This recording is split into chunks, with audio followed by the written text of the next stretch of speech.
আমরা এই মুহূর্তে যাচ্ছি সরাসরি কলকাতায়, সেখান থেকে জানাবেন সহকর্মী সুব্রত আচার্য। হলো সেটি কিন্তু এই মুহূর্তে দাঁড়িয়ে এই প্রজন্মের কাছে নজিরবিহীন তো বটেই। যারা 50-60 বছর ধরে কলকাতা শহরে থাকেন তারাও কিন্তু এত নিশ্ছিদ্র নিরাপত্তা এবং দফায় দফায় বিক্ষোভকারী বা আন্দোলনকারীদের সঙ্গে পুলিশের ধস্তাধস্তি, টায়ার টায়ার কাদানো গ্যাস এবং পুলিশকে লক্ষ্য করে অশ্লীল বক্তব্য এবং উস্কানিমূলক বক্তব্য সবই কিন্তু এই মুহূর্তে কলকাতা সাক্ষী রইল। আমি এই মুহূর্তে রয়েছি রেড রোডের ঠিক কাছেই বিক্ষোভকারীরা পুলিশকে লক্ষ্য করে স্লোগান শাউটিং করছেন এবং পুলিশকে কিন্তু উত্তেজিত করার চেষ্টা করছেন। এবং আমি একই সঙ্গে আমার সহকর্মীকে বলবো, এখানে কিন্তু বিপুল সংখ্যক পুলিশ এই মুহূর্তে দাঁড়িয়ে রয়েছে। এর আগে আমরা দেখেছি কার্যত রণক্ষেত্র পুরো গোটা এলাকা জুড়ে রণক্ষেত্র, এবং একদিকে বিক্ষোভকারীরা সামনের দিকে যাওয়ার চেষ্টা করেছেন, অর্থাৎ মহাকরণ বা নবান্নে যাওয়ার চেষ্টা করেছেন।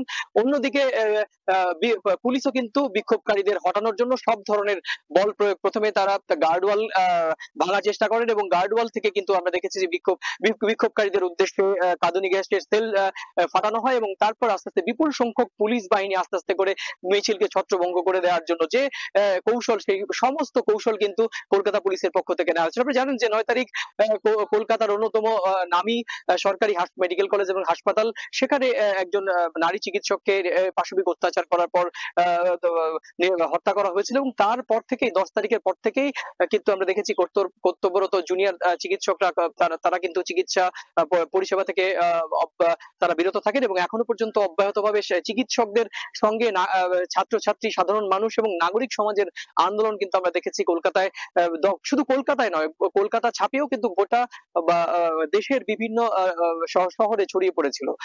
এই মুহূর্তে আজকে যে আন্দোলনটি ছিল, এই কর্মসূচি ছিল, সেই কর্মসূচি কিন্তু ছাত্র জনতার ব্যানারে করা হয়েছিল। এটি অরাজনৈতিক কর্মসূচি বলে দাবি করা হলেও তৃণমূল কংগ্রেস অথবা রাজ্য সরকারের পক্ষ থেকে বলা হয়েছিল যে পরিকল্পিতভাবে না এই কর্মসূচির মধ্য দিয়ে নাশকতা ঘটানো এবং এর মধ্য দিয়ে রাজ্য সরকারকে চাপে ফেলে পুলিশের সঙ্গে সাধারণ মানুষের একটি পুলিশের বিরুদ্ধে একটি বিরূপ একটি মনোভাব যাতে তৈরি হয়, পুলিশ যাতে ফোর্স করে এবং আন্দোলনকারীদের সঙ্গে যাতে অন্য একটা রণক্ষেত্রের চেহারা নেয়, সে কারণে কিন্তু পুলিশ প্রশাসনের পক্ষ থেকে শুরু থেকেই আমরা দেখেছি সংযত, তারা বিজ্ঞানসম্মত ভাবে গার্ডওয়াল দেয়া এবং পুলিশের যে 4-5 স্তর ব্যারিকেড, সেই ব্যারিকেড, এবং পুলিশ কিন্তু শুরু থেকে আমরা দেখেছি যে নমনীয় এবং পুলিশ মাইকিং করে বলেছে যে যেহেতু সুপ্রিম কোর্টের একটি নির্দেশ রয়েছে, কারণ সুপ্রিম কোর্ট পরিষ্কার বলেছে যে শান্তিপূর্ণ যে কোনো আন্দোলন অব্যাহত থাকবে এবং পুলিশ কিন্তু বাধা দান করতে পারবে না।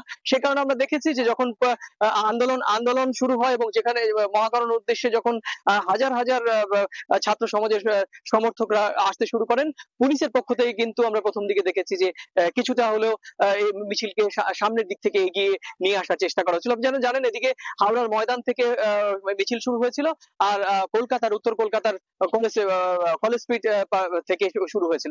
তো স্বাভাবিকভাবেই হাওড়ার ময়দানের ছাত্রাগাছি যে পুলিশের ব্যারিকেড ছিল সেটি ভাঙা হয়েছে, আর এখানে আমরা দেখেছি যে খিদিরপুর ব্রিজের সামনে যে ব্যারিকেড দেওয়া হয়েছিল সেটি কিন্তু বিক্ষোভকারীরা ভাঙতে পারেনি এবং বিক্ষোভকারীরা কিন্তু এখানে আটকে গিয়েছিল। এখন এই মুহূর্তে বিক্ষোভকারীদের হটানোর জন্য পুলিশ টিয়ার গ্যাস এবং আবার পুলিশের বিশাল একটি বাহিনী আমরা দেখছি যে সামনের দিকে এগিয়ে চলছে। তো এই ছিল আমার কাছে এই মুহূর্তে পশ্চিমবঙ্গের মুখ্যমন্ত্রী মমতা বন্দ্যোপাধ্যায়ের পদত্যাগের দাবিতে যে মিছিল বিভিন্ন জায়গা থেকে শুরু হয়েছে, সে সংক্রান্ত আমার কাছে থাকা সবশেষ তথ্য।